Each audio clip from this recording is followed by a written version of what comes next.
300 millions d'hectares de détruits.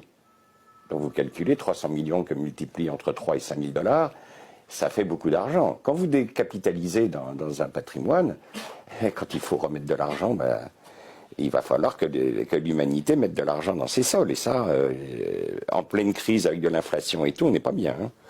Oui, il y a une vraie inquiétude. Hein. Nous, il y a une vraie inquiétude. Je pense que si on continue, il va falloir qu'on reprenne les sols. Il faut qu'il y ait un vrai travail, une aide, un vrai travail chez l'agriculteur de dire il faut que je travaille avec mon sol. Quand vous discutez... Parce que ça, c'est gratuit. Enfin, le sol, il est gratuit, quelque part. L'air aussi. L'air aussi. Pour l'instant. Oui, l'air aussi. On a un réchauffement de la planète, on a de moins en moins de pluie. Mais si on a un sol qui est en bon état, le peu de pluie que l'on a, elle va rentrer. Donc en fait, on va stocker.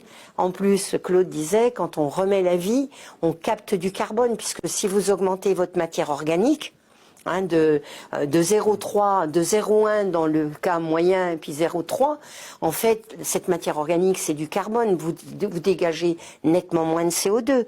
Donc le problème du réchauffement de la planète serait diminué.